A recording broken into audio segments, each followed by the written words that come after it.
What's going on, ladies and gents?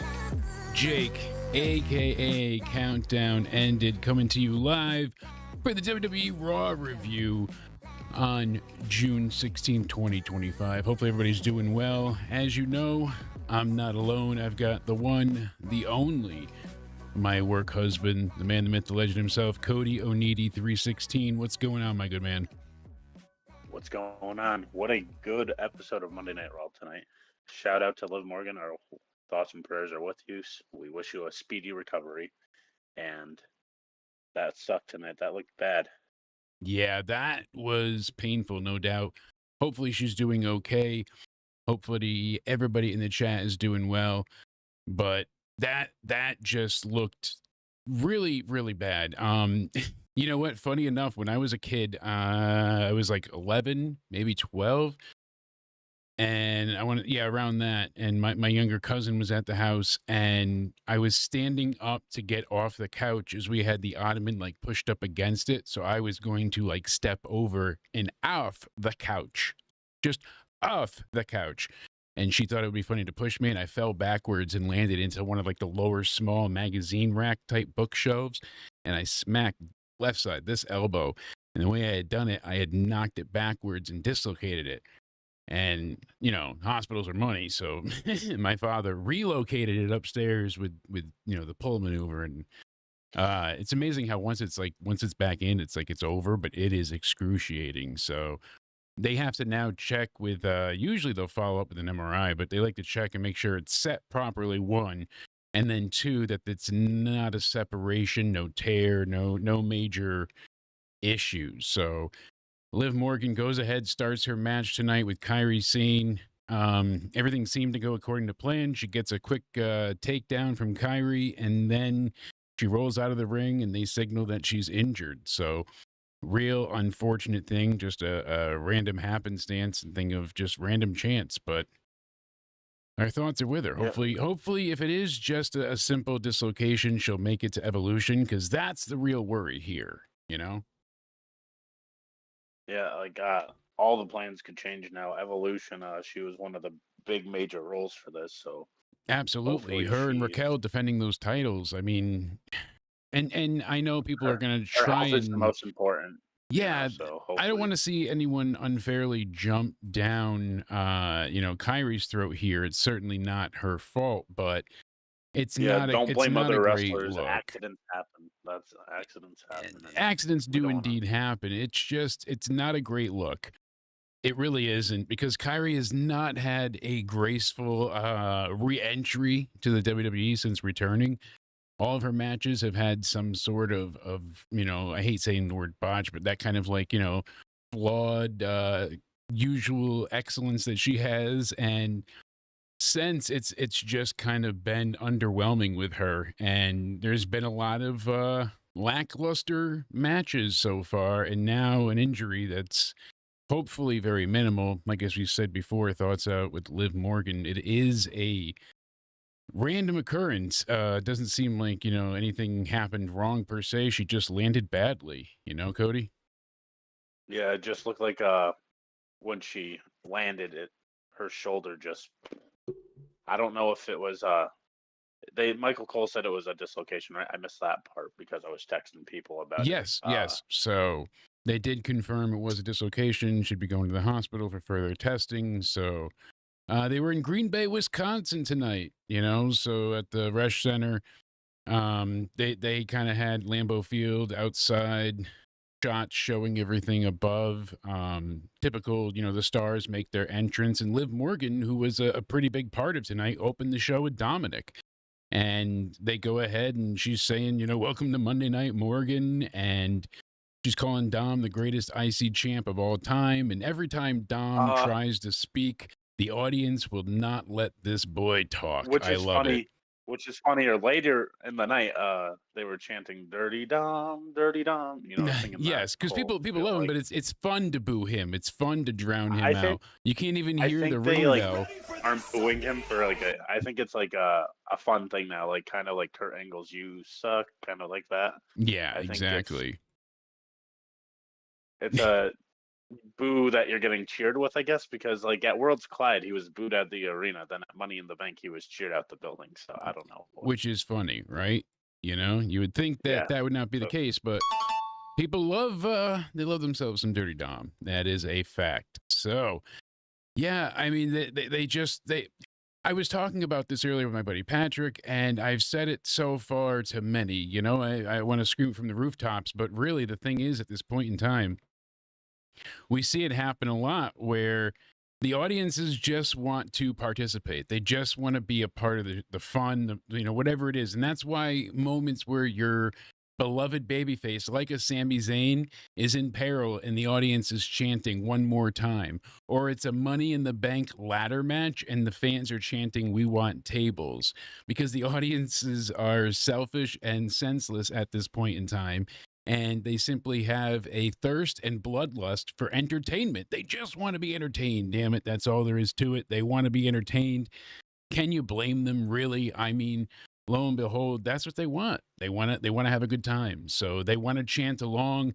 They want to yeet. They want to skedaddle. They want to have a good time overall. And I get it. So heel, babyface, all in between. Most times it doesn't really matter. There's only a few that get this kind of reaction, and it was funny to see a few times tonight that certain people really got themselves booed out of the building, and Dominic was kind of taking offense to it, and basically the whole point was to call out Io Sky, the women's world champ, comes out. She did not disappoint. She basically says that you know, Liv and Nikki both disrespected her, and she's like, you know, I'm right here if you want to fight. question. Yes, I'm assuming, speaking about Nikki, I'm assuming that she was supposed to get involved in the Kyrie and Liv match, right? Because she was advertised for I thought I wasn't quite Raw. sure, honestly. I thought she was before, but then I didn't see They said anything she was followed up on advertised it. for Monday Night Raw tonight. Then I thought so, I guess honestly. So so. I'm assuming I'm that was the plan because she wasn't heard about after the match because the match was like scrapped. So yeah. I'm assuming that that's where she was supposed to be featured, like attacking Liv, but that couldn't happen. Yeah, I'm looking back, Uh, and for tonight's previews, I Sorry don't about my voice see. tonight. I know I wasn't trying to beat the shit out of you that hard, but I told you, Yeah, you you know, know. you change the thumbnail, you let it be AI generated once, and so I was actually testing. YouTube has this cool little algorithmic thing where you can put out a bunch of different thumbnails, and it's like which one works the best with your audience and whatnot. And it's like, do you want to try AI generation? So it was this like terrible succession of slop that just kind of got crazier as it went along. And I thought it was pretty damn funny. But let me see if I could find it here. Where is it in here? So I told the AI thumbnail to put me in here, and I was like, you know, make it look like me. You know, I was like, all right, it's a little bit close. I'll take it. And then I was like, you know, make me look a little bit. So it's like, a little bit better. And then it was like, we'll try with the NXT, a little bit closer, not quite. And then we had this crazy iteration today. So you know, nuts with all of it, but we're trying different sets here. So um basically it comes down to Io Sky. She attacks Dom and she kicks him in the head, and the heels, you know, scamper off, and it's all to set up the opening match, which was Asuka, Oh, by the Stephanie way, Vacour. Yes.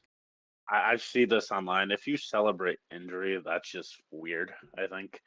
Yeah, you never Like want a star to be hurt. You don't want anybody to be hurt. I mean, that's Rhea Ripley just very defended Liv Morgan online, saying, "Do yeah, not that's celebrate someone's injury. That's disgusting." Rhea Ripley just said that. it's So certainly it because is bizarre. one of her fans was celebrating Liv's injury, and Rhea Ripley quickly Yeah, she's going to shoot said, that "No, down no." because we don't want to see that by anybody. You know, we don't want to see anyone get hurt or. And little does that Rhea Ripley fan know, like her and Liv are actually really good friends. So Rhea's obviously gonna clock that real quick, and then Yeah, no doubt about it. I was you looking to just see if don't they had wish the injury on a upgraded human being. graphics for the finals, but as we get into it here, we had Stephanie Vacour, Asuka making her return, Ivy Nile, and Raquel Rodriguez.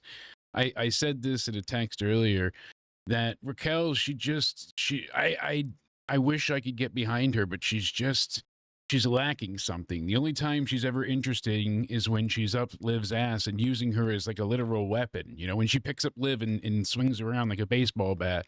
That's Because when about the her and only Liv time are I in tag care. team matches, that's really good matches. Yeah, I mean, there was something about Raquel. What was she, Gonzalez in NXT?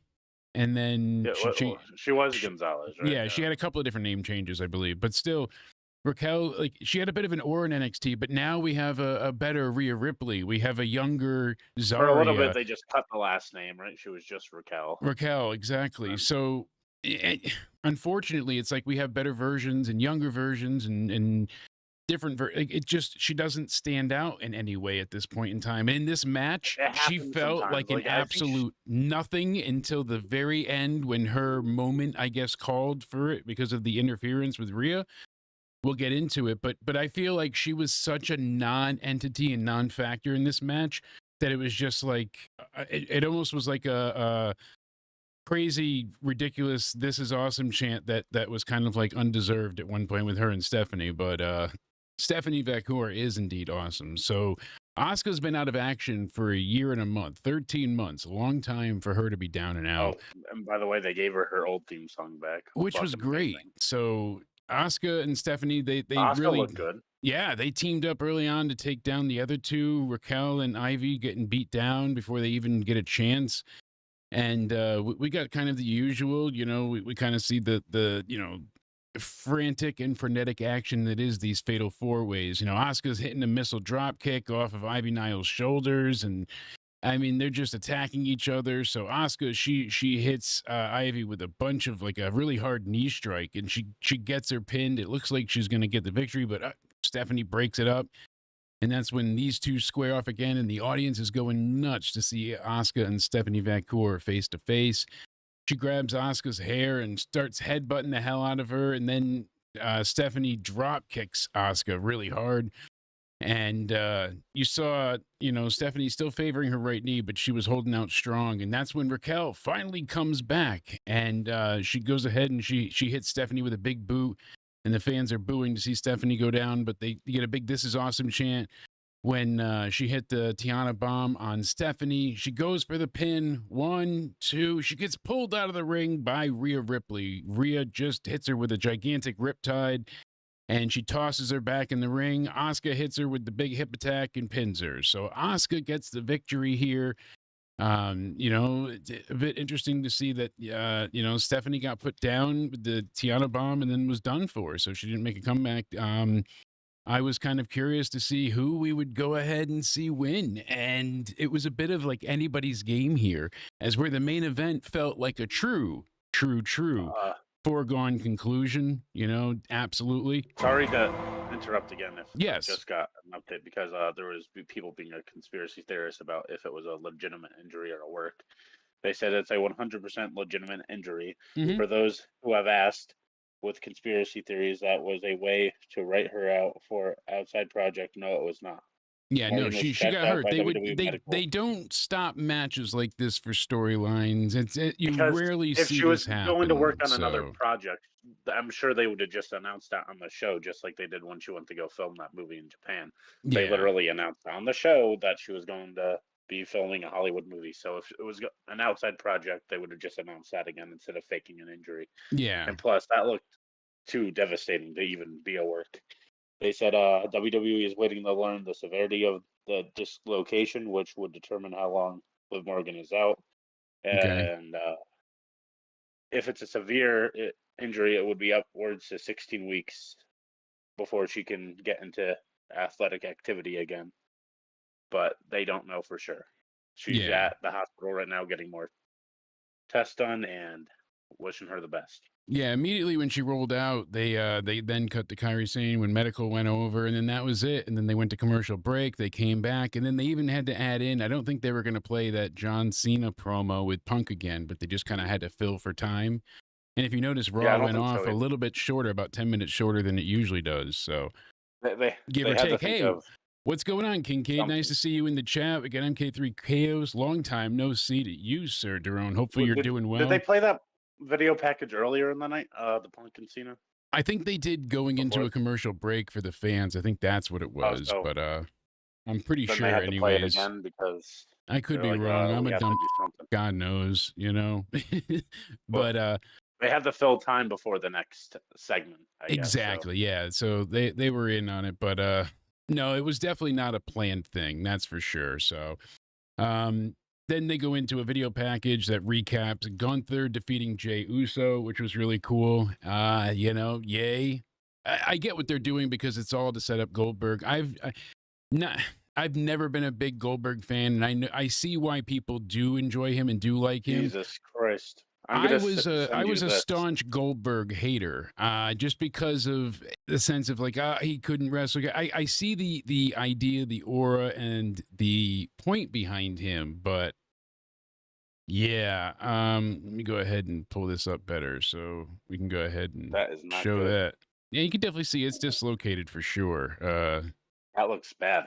And Looks, enhance, you can see it. Yeah, her shoulder popped up. So I've dislocated my shoulder and my elbow, and it's would you say that painful. looks like a severe or No, I mean it's fully dislocated. I don't know if there's grades to it, but it's out. because So they said if it's severe, yeah, that doesn't look the it'll it'll greatest. it'll be a couple weeks and she'll be fine if she as long as she takes care of herself. So I don't think it'll be Well, and that big of a that's deal, thankfully. she's an athlete, so it, she'll probably recover quicker Yeah. because she's stronger than your Thankfully, normal people my that my wife took over the driving duty, so I got to watch, the main event on the road back home. But right before it, they also had a great moment between Karrion Kross and Sami Zayn. I like to see what they're building there.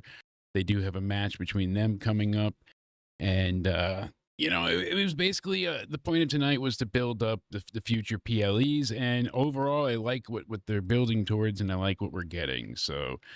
Meanwhile, we come back to the back and we see Raquel. She's got a ice pack on her neck, and she's selling the Riptide from Rhea Ripley.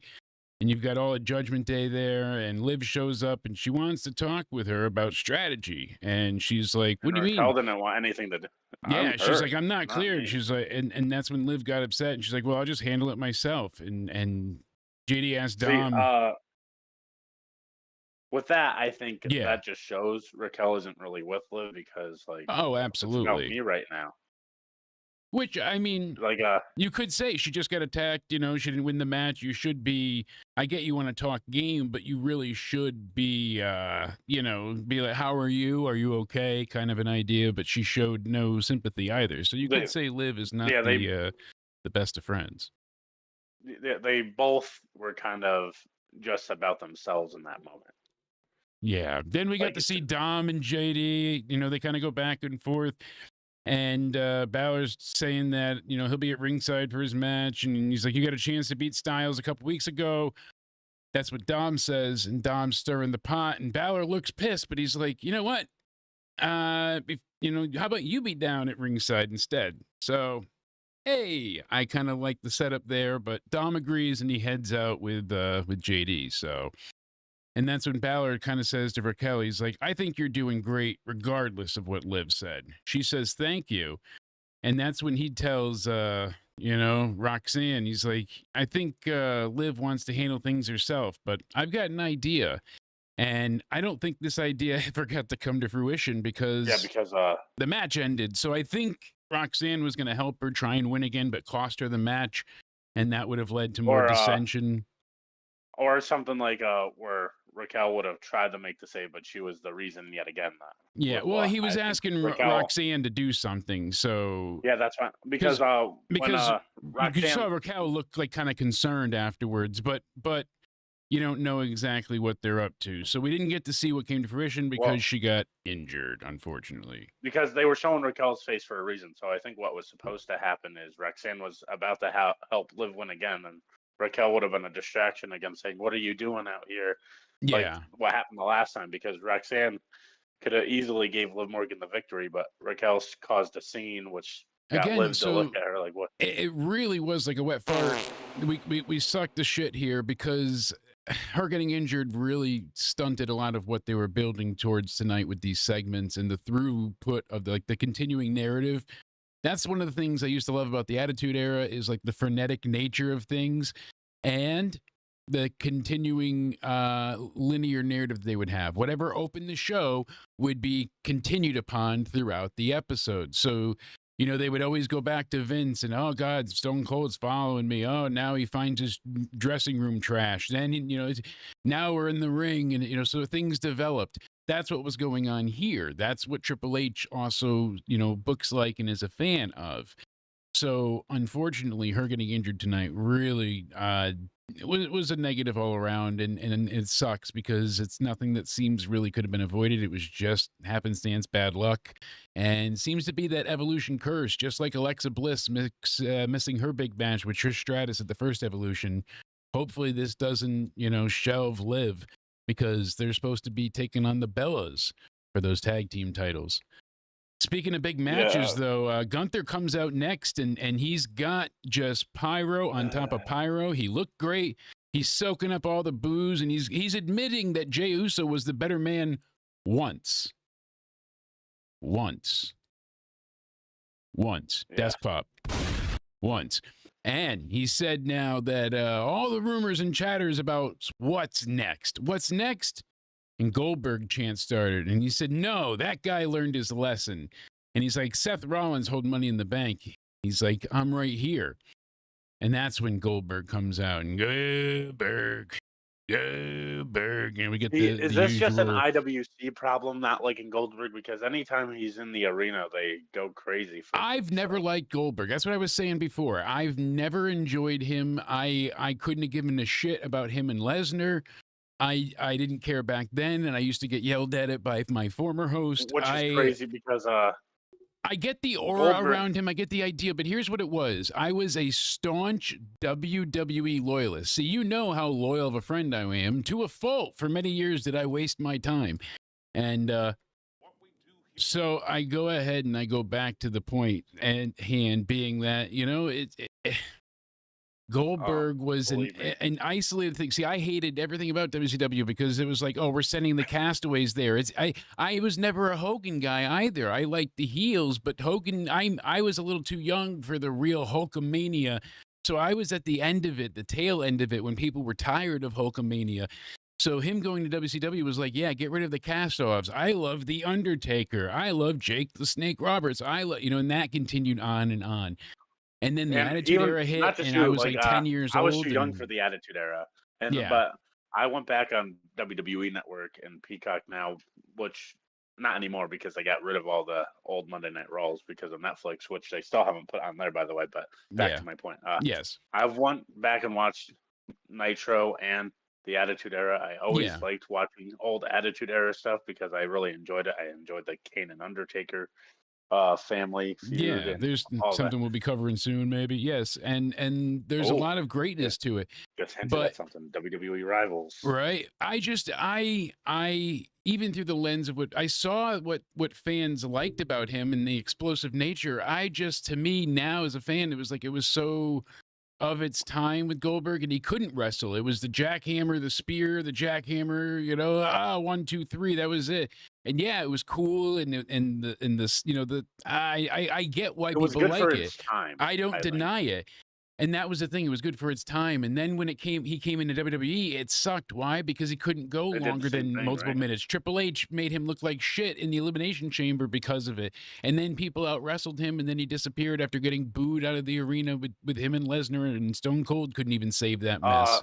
Him and Lesnar, which one are you talking about? The old WrestleMania 20 where they got booed out. Yeah, when he came back at Survivor Series, he shocked everybody because Lesnar was unbeatable. By the way, basically it wasn't at that Lesnar's point. Fault because Lesnar's actually a good wrestler. Well, they both were leaving, and that's why the fans ripped him apart, rightfully so. But that's why. But no, at Survivor Series, everybody thought Goldberg was going to get destroyed, and then he hits the spear, he hits a jackhammer, pins him. It was like 42 seconds. Awful. It was shocking. Oh God! I get what they went for. Actually bad, but their Mania match was like a car crash, and then what? Goldberg comes, he beats the Fiend, and I'm supposed to support this bastard. Like, I've never liked Goldberg. Be realistic, though. I get the nostalgia. Paul, you loved him, and for '90s kids, I get that watch WCW. I get why they liked it, but I like Stone Cold. That was my Goldberg, but Stone Cold was the entire package. Every time I was shown He a had clip of charisma. He had WCW, aura. He I had was like, how does anybody like this shit? It was always the ridiculous stuff that my friends would show me on VHS. And I'm like, how do you guys watch this? My best friend growing up loved WCW. And he was like, I was into WWF. He was a WCW okay. guy. And we would argue, you know? I don't think there's even a debate for who's better with Stone Cold or Goldberg. Stone Cold had an amazing character. He had charisma. He had aura. All of that. You can't Goldberg was compare a them, though. squash They're match. as Let much it as they're go. See similar, you they're later. not. Bye. They're really not. And They're apples and oranges, you know? Goldberg, I'm just afraid with this because he doesn't like putting people over. Is he going to be the world heavyweight champion and beat Gunther? So Is if he gonna this is supposed to Gunther be his quickly? retirement match, right? I mean, that's what they're saying, that this is Goldberg's retirement match.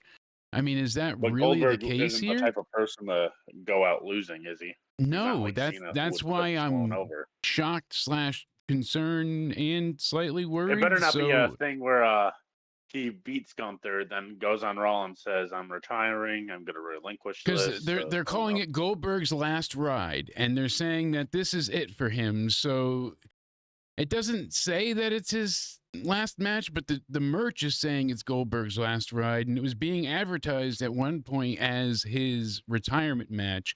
So I think Gunther's going to win. I think Gunther has to get a big win here, but oh God, Goldberg has done it before. I mean, I could see him taking the belt just as easily for a shock moment on NBC. Oh my God, you know what kind of rating that might pop?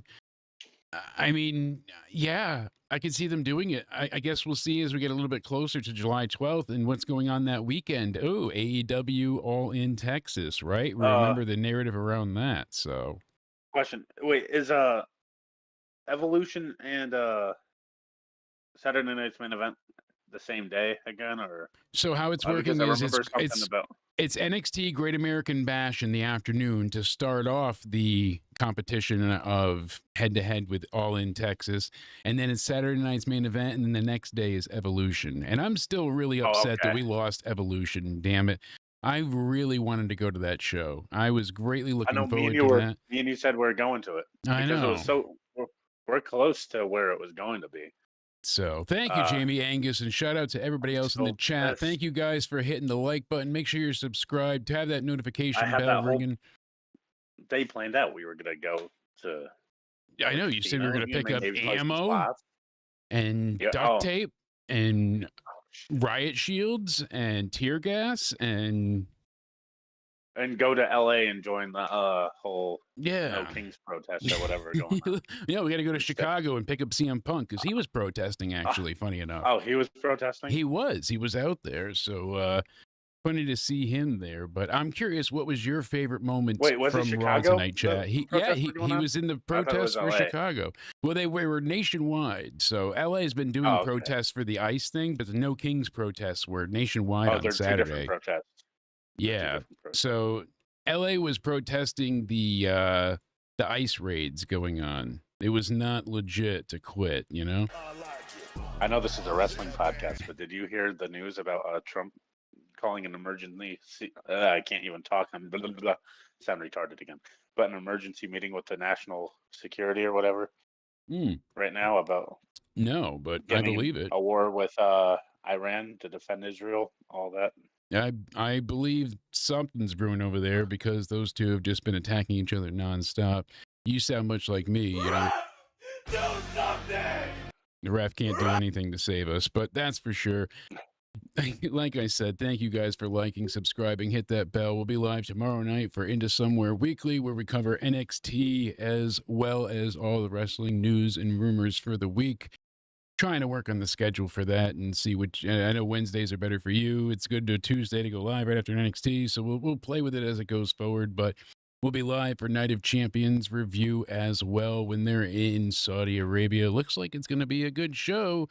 I like what they did with Punk and the storytelling here. They're saying, "Hey, you're going to have to admit you are a hypocrite," and Punk said, "You know what?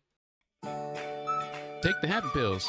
I am a hypocrite, and I absolutely will follow you to hell and back.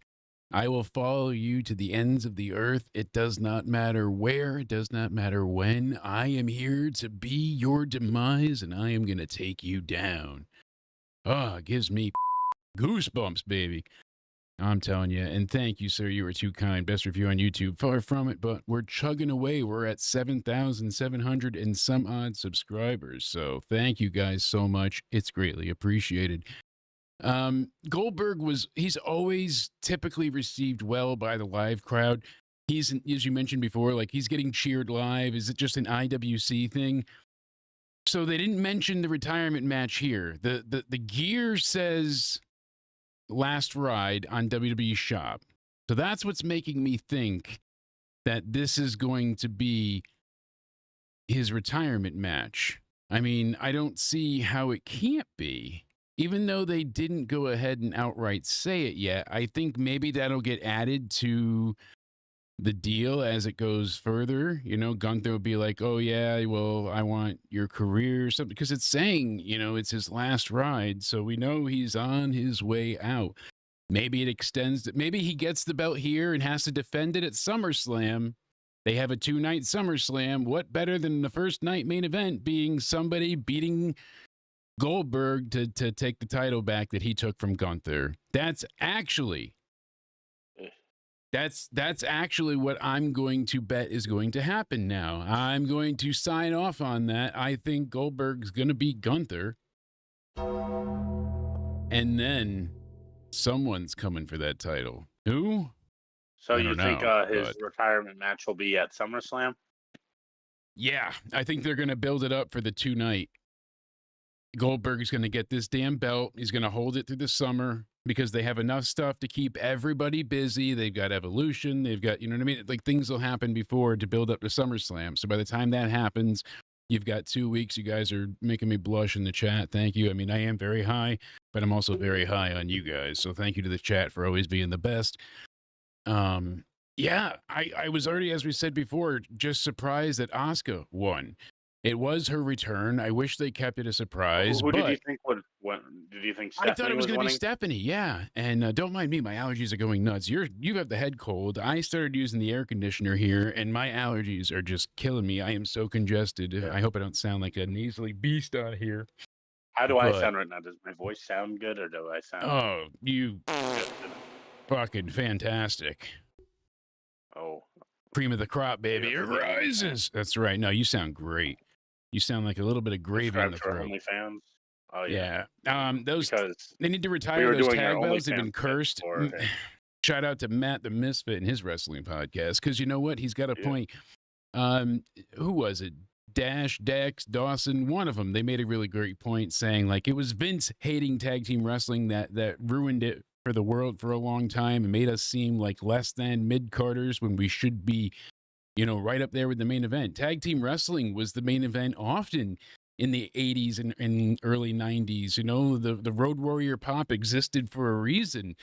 And I mean, you go back and you think of the Midnight Express and Cornette getting the, you know, death threats, and same thing with the Fabulous Freebirds. We talked about that, you know, with Junkyard Dog blinding him and getting guns drawn on them. Like, these things were big because of the tag match being able to tell such an elegant and expertly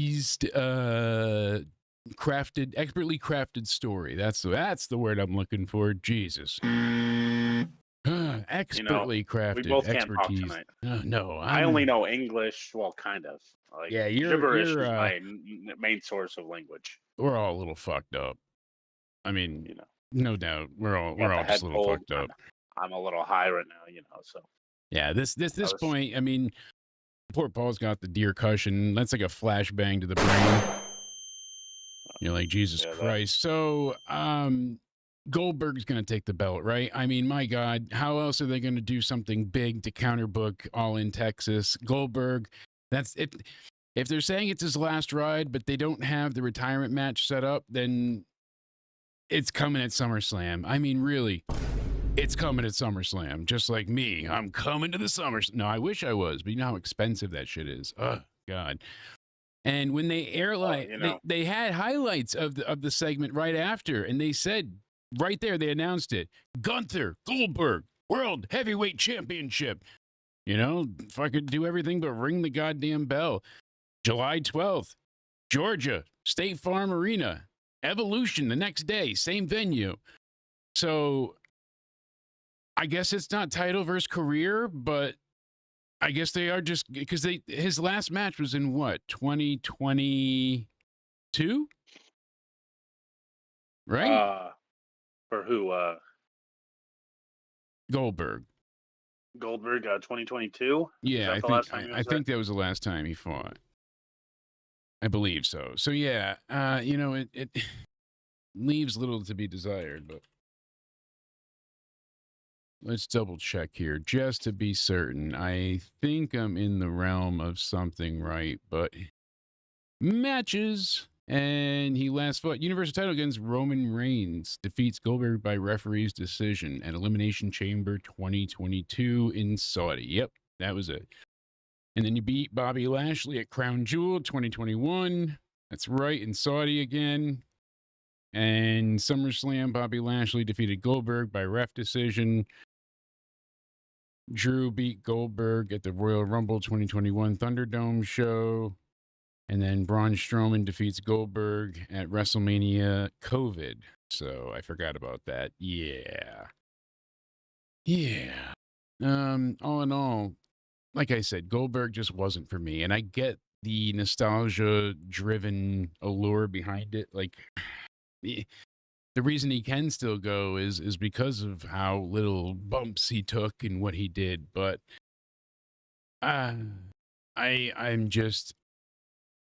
I'm not a fan, and I'm okay with the hot potatoing of the title here as well.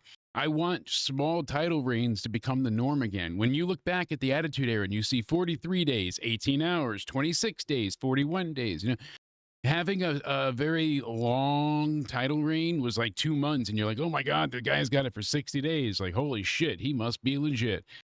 We need to get back to that kind of idea. Having these multi-year title reign minimums to make it be effective is kind of ridiculous, Jey Uso's getting his Papa pretty mad. Papa Kishi is very upset again. Those Samoans pissed off.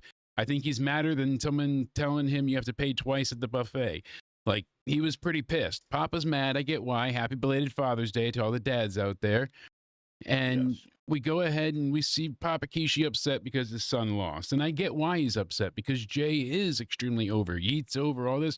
But Jey doesn't need the title. Regardless, though, he But kind of felt like he does that have the a point, though. writers failed him, not Triple H. The writers, they failed him. And Triple H is booking it too, bud, Jey Uso doesn't need the title. Jey Uso doesn't need the title, but he lost it for the wrong reasons, so he can get a Goldberg versus Gunther It match is for the world wrong title. reason, but guess what? He had some great title defenses thrown in there. He had a tag match with Cody that was exciting against John Cena. Like, he's doing stuff. I don't want He's to still contradict in the myself main either, event. because we've said on multiple shows where that every title reign doesn't need to be a lengthy title reign. You can hot potato a title here and there. Yes.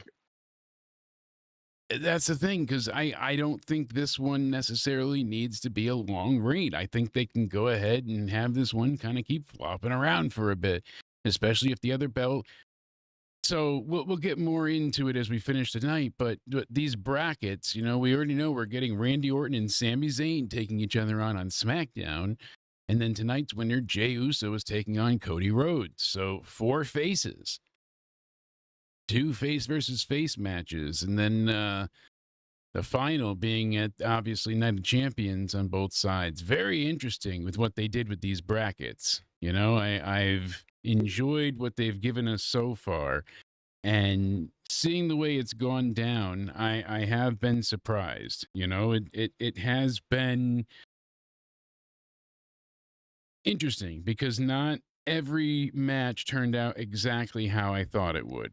And that's at least been better than expected. So let me go ahead and pull this back up here so we can go over it quickly.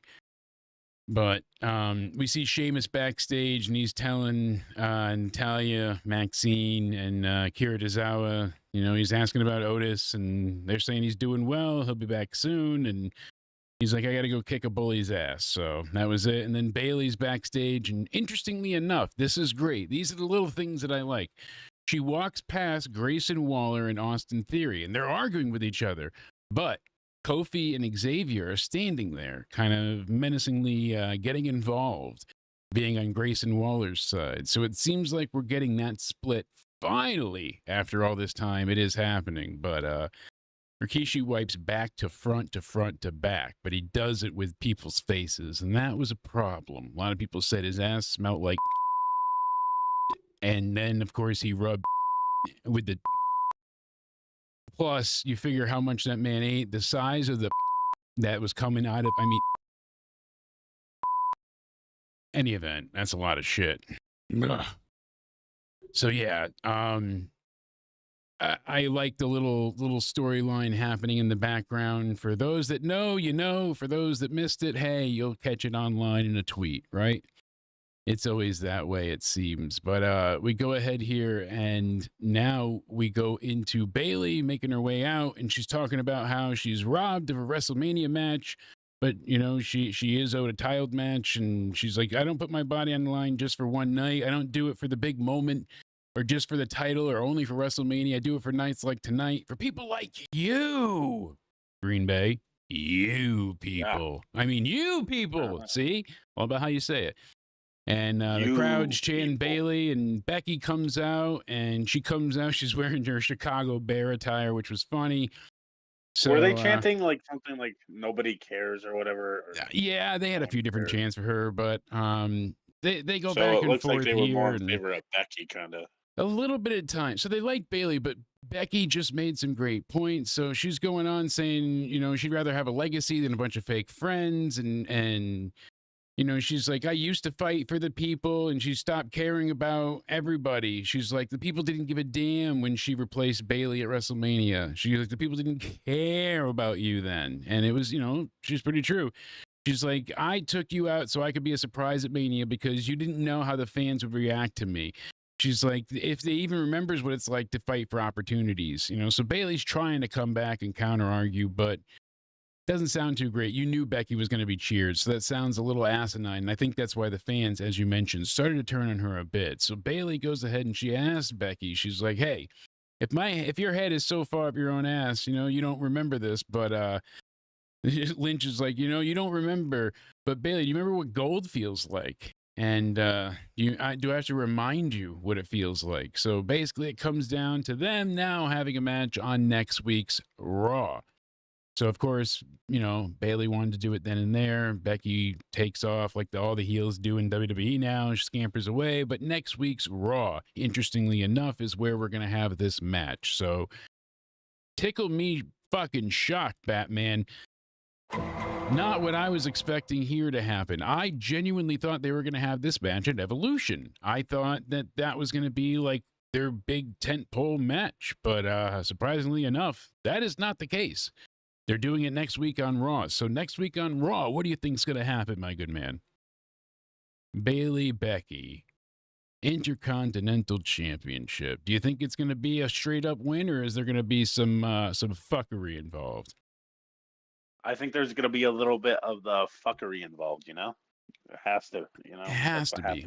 Has to be. I think Lyra gets involved somehow. I think she accidentally cost Bayley the match because Bayley's had. Can you hear me? Yes, I can. And you're nailing my thought exactly because Lyra. Yeah, because I just heard it cut out or whatever. I couldn't hear you, but no, you're good. Lyra and her had trust issues, right? Bayley had trust issues with Lyra originally and wasn't taking back her phone calls. And I've said Lyra should be like more of a tweener role because she was like that tonight. Well, I'm gonna do what's best for me if you win the championship. So she's like, you know what? She took that as disrespect, not like responding back, rightfully so. And she said, she's like, if you win the title, then I'll be facing you for it because I'm going to do what's best for myself. And the audience was kind of like, ooh.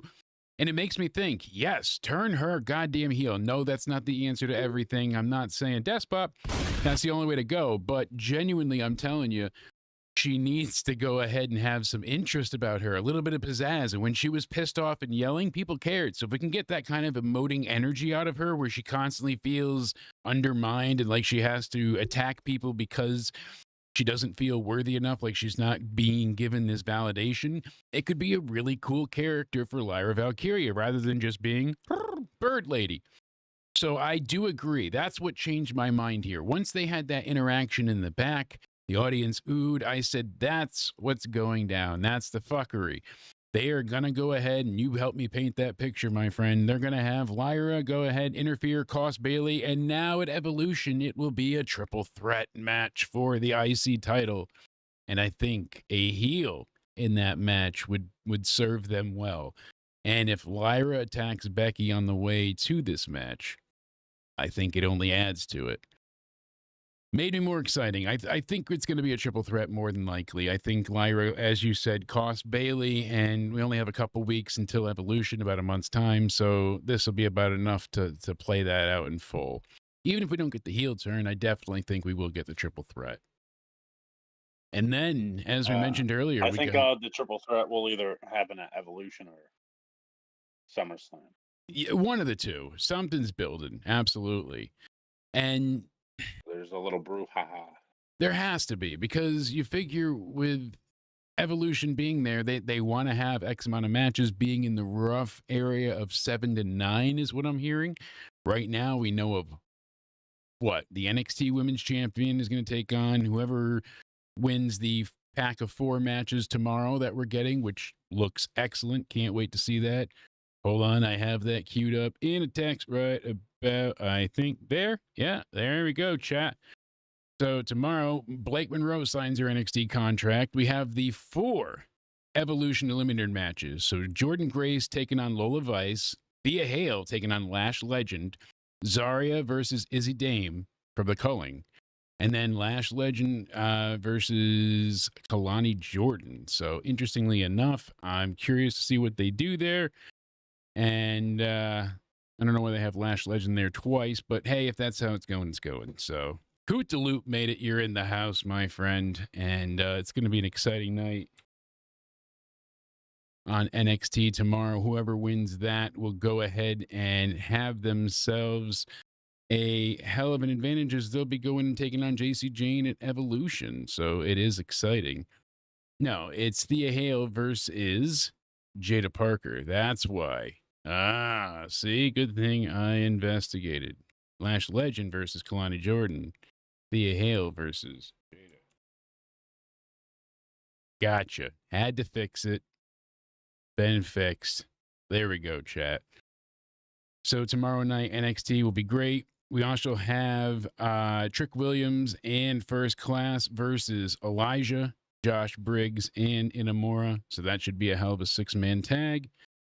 And as I mentioned earlier, Mariah May, Blake Monroe signs her NXT contract. And we'll see what that leads to. So it's going to be an exciting NXT tomorrow night. We'll be live with Into Somewhere weekly afterwards. So after hitting the like button here, make sure you're hitting the subscribe and the bell so you get the notifications for when we go live then. But heading back into Raw, we talked enough about Liv getting injured. It's unfortunate. They stopped the match, and it was just a fluke. It was an accident, an unintentional oopsie, and these things happen, as we said before. Cody, you mentioned it earlier. She was going to the hospital to be checked out further, but they did go ahead and come through on commentary, which I haven't mentioned yet. Jesus, I'm terrible tonight. I should have said Corey Graves on this show replacing Pat McAfee, and I thought Corey did a really good job tonight. Corey Graves is such a good commentator. He did really well with Cole. And I think it should be a 3-man team, because I always think they do well together. Michael, Pat, and Corey. I do like the 3 of them. I'd be interested to hear more of it before I committed to it fully, but I don't think that would be a bad idea by any means, because Cole is ready to yeet, and then he's like, "Oh, are you going to join in?" asking Corey, and Corey's like, "I'll see how I feel when he gets down here." Just those little lines, it just made me chuckle. And he threw in a lot of those little one-liners tonight, little innuendos and moments, and it was a lot of fun to have him on the broadcast team. So Michael Cole announced Liv did indeed suffer a dislocated shoulder and was on the way to the hospital. This is when we saw Karrion Kross, the puppet master, the devious one himself, the serial killer, the devil incarnate. He, he's like, "You're going to lose to Randy, Sammy. You know that? Because you fucking suck. Because you don't have balls. This is the definition of insanity, right? You're doing the same thing over and over and over again." Because Sammy's talking to Kathy, basically saying the same old spiel. This time it's different. But he's right. It's not. He's like, Orton's going to go on to win his 16th championship, while Zayn, you're going to remain at 0. And that's when finally Zayn snaps, and Sammy's like, you have a big game backstage. All you do is hang out back here like a coward. And I told you, I said, I'm finished listening to you talk. King of the Ring is my priority. But the second that's done, I'm going to go to Adam Pearce, and then you and I will have this match. And Karrion all angrily, seething, deviously indeed. You know, deceptive Karrion then snaps out of it, smiles, and goes, it's about time. Pleased with himself, walking away smiling. Love it. People before were talking online. There's been this groundswell of support, rightfully so, for Matt Cardona. And he's excellent. You know, he's also done the same Cody thing where, you know, undeniable. He's made his name for himself. He buried, you know, just like Stardust was buried, he buried, you know, Zack Ryder and really became Matt Cardona, King of the Indies and King of the Deathmatch and all the shit he put himself through. And now he's got so many different avenues, the podcast, the figures, the collectibles, so on and so forth. And so many people are like, well, why is he not in WWE? Why is he not being hired yet? Why is he not here yet? He should be with Chelsea. He should be. What are you going to do with, what do you already want to do with Karrion Kross and Andrade and Carmelo Hayes and so on and so forth? There are so many talents they have and on this super bloated roster who are not being used or utilized or held up to their potential already. And you want to keep adding on more people. They're bringing in Hikuleo. They debuted him on a dark match last week. He's going to be the one coming out this week. Spoiler on SmackDown. You know, when Solo doesn't get the I love you Solo part from Jacob Fatu, Hikuleo and Jeff Cobb Mateo, JC Mateo, devious Mateo, is going to be the ones to beat him down. Hikuleo, as I said, you know, debuted in the dark match last week. He's coming. Do we need any more damn Samoans, Cody? What the hell? I don't think we do, but you know, WWE loves their Samoans, and if you need somebody that bad, grab yourselves an Obafemi or take some Dark State members or Jasper Troy. You know, I always want to say Casper Troy from Face Off. Oh, love that movie, such a classic. And then we got the rundown for next week's Raw. Becky taking on Bayley, as we mentioned. Then we have Jade taking on Roxanne in the Queen of the Ring semifinal match. And then Cody Rhodes is going to take on the winner of tonight's King of the Ring semifinal match, Jey Uso, as we know. And now that we know how that bracket goes, I'll pull that up in a minute for us here. But it is interesting because, you know, we've seen how this has played out both ways now. And it's interesting because it's all essentially faces on the men's side. And then the women's, you know, now we have Asuka, Alexa Bliss, Roxanne Perez, Jade Cargill. Again, interesting. So it is pretty crazy to see what they've given us with these two brackets and how it's turned out. I like the way they've handled it this year with the two fatal four-way matches. You know, I do too. Side. It makes it like a quicker tournament. It makes it excuse me, instead of having fatal a four-way bunch matches, of one-on-one matches between 2 weeks. I is like what I was trying to say. Yeah. I know some people don't like the whole multi-man, multi-woman matches that we've gotten lately because they said it just gets too out of hand. I don't know if you agree or disagree with that, but no, I like the multi-people matches. I think it serves it well, and it's been fun and entertaining. Honestly, I've enjoyed what they've given us with these, and I'm a sucker for tournaments. Obviously, you know, we started loving it with the Deadly Games, and we built up from there. And it is just like I said, a pretty crazy way to handle things, and not that it's unorthodox, but the fact that they're so willing to have face versus face matches where they're going to need definitive outcomes here. You know, somebody, Cody or Sammy and Orton and Jay, somebody's losing, you know, twice there. Shoulders hitting the mat, 1, 2, 3, or tapping out or whatever it is. So they've had a lot of interference, a lot of, you know, dusty finishes and fuckery things happening. But all in all, it was entertaining. You know, I made this comment earlier, but I said anybody actively hating tonight has to really be trying to hate this because this was entertaining all the way through. And then we got our main event, and this was what did Corey say? It had more beef than Steakhouse, and something. It would be Big E's favorite. Big slapping men meat and beating meat, and all gas, no brakes, indeed. So Rusev basically runs Bronson Reed as hard as he could into the ring steps. I thought he blew out his fucking ribs.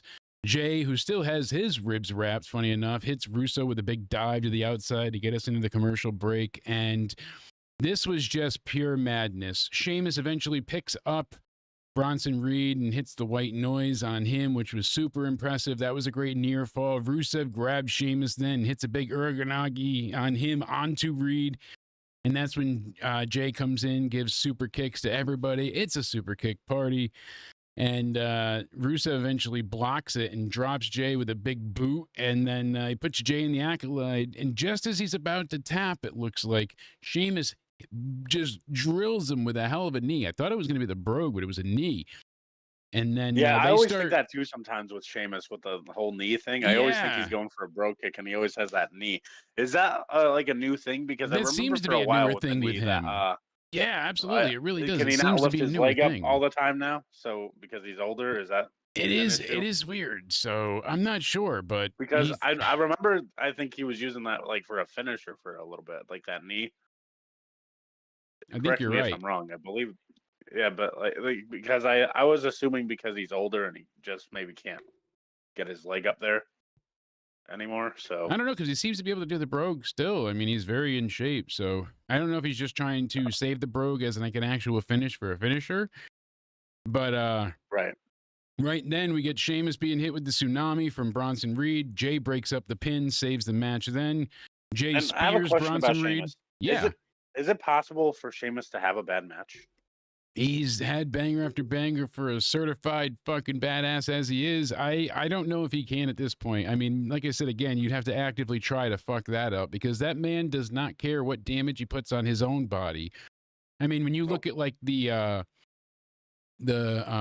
forget what they call it, his specialty match, like the Irish whiskey brawl. Oh Christ, I can't remember the name of it now, what they call it, but was that with he did it with Pete Dunne, and I mean, he was the one that took the brunt of the white noise through the tables, and he just wants to go ahead and just be entertaining while being a badass. And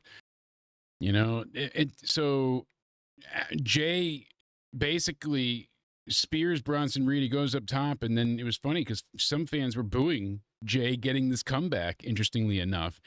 And that's when Braun Breaker shows up and he tosses Jay off the ropes, and you're like, oh, is that why they were booing? Or are they booing because Jay was up there? Interesting. Not sure. So that's when Sammy comes and he takes on Braun Breaker, and it was another like Mania 40 Avengers type moment.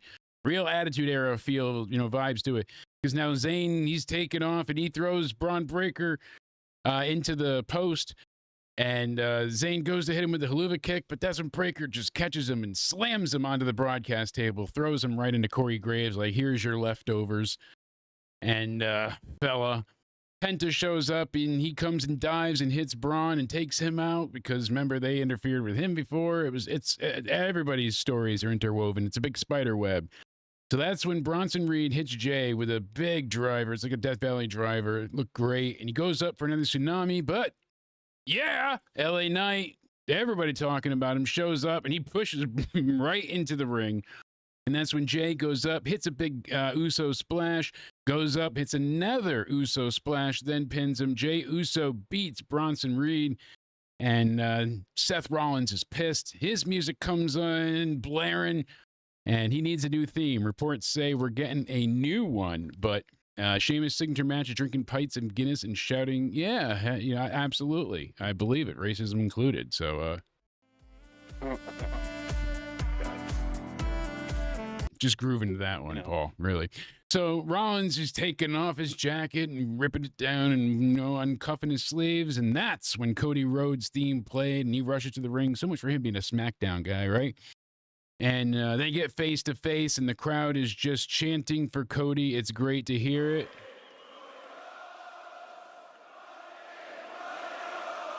You keep cutting out. Sorry, I still love me some Cody. I had to get some Cody chants there. And we go ahead and get like a holy shit moment because they just had a very intense stare down. That's all it was. And the stare down's happening, and the crowd is holy shit. That's all it took for them Holy to just, shit. yeah, Cody and Seth's there. We've seen them fight how many times? I don't get the holy shit there, but I don't want another Cody and Seth match. Really, I'm good. We've had enough, honestly. No, that's guilty. Don't need it. So Cody, he's consoling Jay, who's selling the shit out of his ribs, and it says Jay versus Cody in a King of the Ring match, and they kind of look at each other side-eyed. And that's when that motherfucker, Cody Rhodes, goes ahead and hit a crossroads on Jay Uso and cracked him open. No, that's what should have happened. But no, he puts his hand out, and they basically, they do the bro moment. And he raises Cody's hand, and they kind of, hey, no, it's you. And he raises Jay's hand, and they just kind of embrace, and that's the end of the show. So, a really cool main event, but I wish they had a little bit more of the hunger from both of them after the end when they announced now they have to face each other. So as we mentioned before, with these tournaments, we're getting Cody Rhodes taking on Jay Uso. A lot of people were upset because they didn't know who the mystery man was going to be. They said they had a mystery, but I guess it was announced by Pierce. He said that whoever loses Gunther or Jay will be the mystery man's spot. I just wish they made that clear to people so there wouldn't be this negative connotation with Jay taking that spot when it was one of theirs guaranteed to begin with. So Orton and Sammy, I think it's coming down to Orton winning here. Sami Zayn doesn't get it. It's going to go with the story of him turning heel as he takes on Karrion Kross on Raw. That's going to be great. And then Cody taking on Jay. He's going to beat Jay, and then it's going to come down to Randy Orton and Cody Rhodes. And then we go to the women. So we got Asuka taking on Alexa Bliss. It's going to come down to me and Randy? I think it might. I'm, you and Randy. It's interesting for sure. I think the fans are going to bite regardless. They love them some Cody still. So Roxanne and Jade, and then we have Alexa and Asuka. So I think Asuka's going to beat Alexa. I think the Wyatt 6 thing might be starting about now because they got to pull the trigger on that eventually. But Alexa needs something to do. She doesn't win here, gets involved in that story. And then Roxanne and Jade, I think Jade will beat Roxanne unless Roxanne gets help from Judgment Day, but you never know. It'd be cool to see Roxanne Perez get this here and have her, get the women's title, and that's what her and Liv have the true breakup about. But hey, you don't know how it's going to break down, but it certainly is interesting, Io Sky being beaten by Roxanne Perez would be something with the help of Judgment Day at SummerSlam. I don't know. Could be pretty crazy. It depends on how it ends up going. But basically, as we said, Roxanne, she beat Rhea, Liv, and Kyrie. Jade beat Michin, Piper, and Nia. Alexa beat Charlotte, Alba, and Candice. So, everybody had somebody big that they beat, both Rhea, Nia, and Charlotte. And then same thing with the men. The men's was a bit more stacked. And it's interesting. So we're going to get the finals of this at Night of Champions for both sides.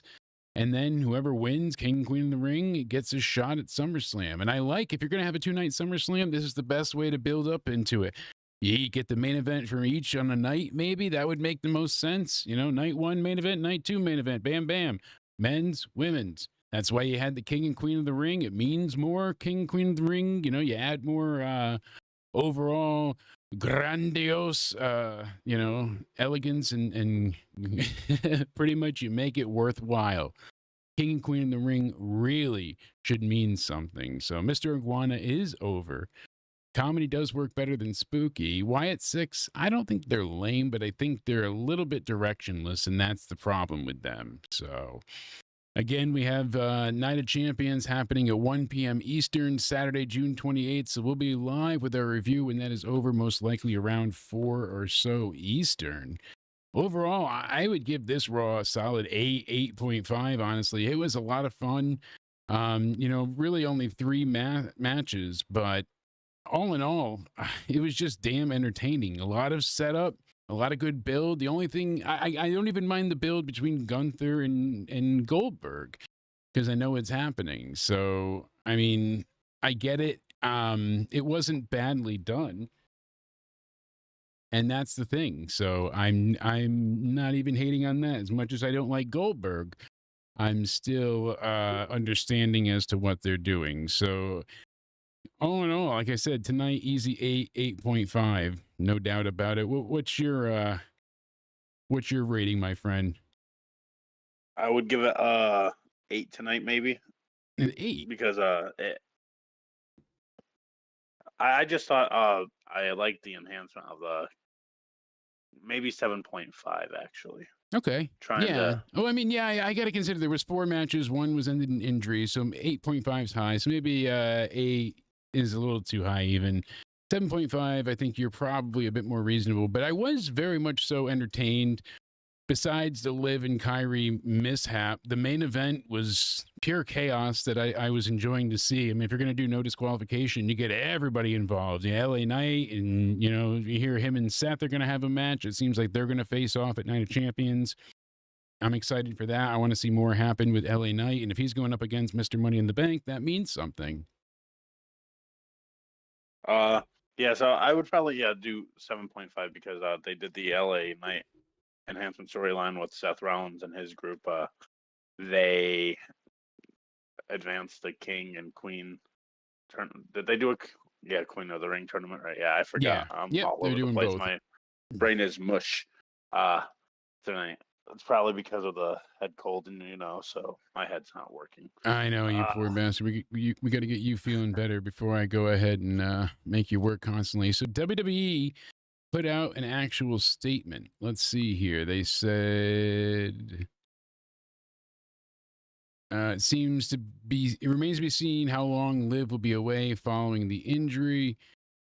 That's it, just what we said before. So unable to continue due to the injury, and that's why the match was awarded to Kairi Sane. So nothing new there. So will she still be like an on-screen role? Will she just be in a sling? I'm sure that they'll have something, for her to do in the Because I meantime. know Dominic, didn't Dominic, he tore his rotator cuff and he was just in a sling until. Yeah, exactly.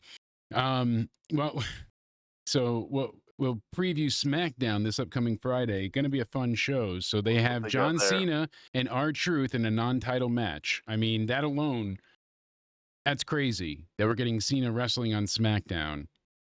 Then we have Randy Orton and Sami Zayn in the King of the Ring semifinal match. And then he has to have one Raw match too before. And then we have Alexa Bliss taking on Asuka in the Queen of the Ring semifinals. So, I mean, I think we might have to cover SmackDown this week because it seems like it's going to be a banger. I mean, they're going to be live from the Grand Rapids, Michigan Van Andel Arena. And with nothing going on this weekend, I think Friday just might have to happen into somewhere and going to go into SmackDown. I think it's got to happen, my friend, especially because next week we'll be live for Night of Champion. But I think we need a SmackDown review because this sounds damn good. John Cena, R-Truth, non-title match. John can lose again. I mean, we just saw him losing Money in the Bank. This has got sign me up. This got interest written all over it. But there's no way R-Truth loses, right? I don't know. You never know nowadays. I mean, it is possible. You can't build up this character just for him to lose. I would hope not. I would say I hope not, but now and then you never know. R-Truth wins. Maybe by disqualification, but hopefully pinning Cena. That gets him another title. I think that would eventually get him a title match against Cena because I think he would be like a top 3 threat right now to Cena's championship. Oh, absolutely. He is indeed a top-tier threat. And I think that's one of the things that is really intriguing about this because it seems like Cody's going to win the King of the Ring and challenge Cena for the title at SummerSlam. I think Cena might take this almost all the way, though. I don't know. He stays a heel this whole run? I think he'll stay heel, but I don't know if he's going to be champion for the whole run anymore. I think they might turn him back into face because I don't think this is working at all. They had different plans set up. If he turned at Mania, it would have been so much more explosive because not having Travis Scott, not having The Rock involved in any of this would have made his Elimination Chamber would have worked better if The Rock. It was amazing that night. In a bubble, that heel turn was incredible. It destroyed the wrestling world and transcended into beyond wrestling, deep into pop culture. Alone, probably the biggest heel turn of all time. Would you agree? Or for a segment, at that night. But overall, the ramifications of it didn't go as big as it could have because of The Rock hindering the story with it not. It always had the Rock shadow looming over it, and the why, why is the Rock involved at all? How does it make sense? Why was Cena so happy to win, and then he got his match versus Cody? He was going to Mania, so Like why if The turn Rock was heel then? involved Like the it whole really time, it didn't makes fit. sense. Yeah, It could but make sense why Cena sold his soul to The Rock. That like makes sense. there Like, was a but lot of things that could have made sense, and then they just kind of washed their hands of it, and they're like, "Oh, Rock, yeah, he's not coming back, so just forget about it." And Cena went on with the "you people," and the crowd, they chanted for Cody overseas, but I mean, because could you we went imagine weeks like and the weeks waiting for Cena to even make a response, and when he did, it was just "you people," and it's like, John, Are you ready for this Sunday? I think he's figuring it out more now because I think Punk is making the heel turn work really well right now. I think it's getting better. He's talking more normal, I think. I don't know if you agree with that, but he's doing actually more. like, Less mental gymnastics to make it fit, certainly. Like he's making this work, no doubt about because it. originally when he was talking, it was you, all of you, and Cody Rhodes, and now he's just talking like John Cena, but as a heel. Yeah, he's a bit more direct. So it is interesting. I don't know that they're going to stay the course with this and let him stay the heel. They might switch, and I think we'll it's see what comes clicking of better it. now.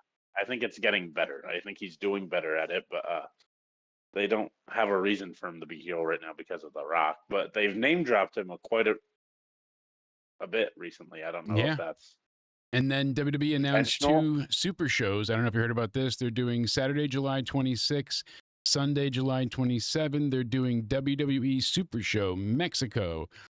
So it's basically 2 house shows, but it's going to feature all the big stars like Mr. Iguana and Pagano and Psycho Clown So and this isn't Gunther. televised. This is just a house show. Yeah, just a house show, but they're doing 2 big events, and these will mark the only WWE events taking place in Mexico in 2025. So interestingly enough for that, we talked about the preview for SmackDown. That's going to be exciting. Jon Moxley and AEW are being sued for negligence and civil assault and battery by a production crew contractor. So that contractor, former cameraman Christopher Despensa, filed a lawsuit against Jon Moxley and AEW over the incident that took place in the May 10th, 2023 edition of Dynamite.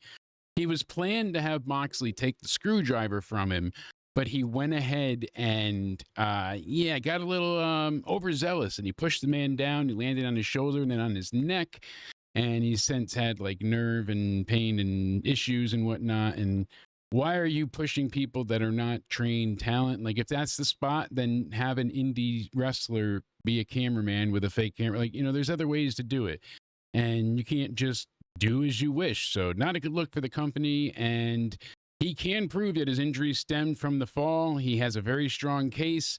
I mean, there's 2 sides to every story, but it certainly is interesting to see what we got here. So I'll show you the moment in question right here really quick, and then we'll see how much we can show you of it here. But basically, they're having the cage match, and as it goes on here, he goes ahead, and Moxley grabs the screwdriver from the man's pocket, and then he pushes him down to the ground. He lands on his shoulder and then hits his neck into the barricade, and that was it. So it's that simple of a moment, but still not a good look for the company, certainly. I mean, that guy, he's going to get paid.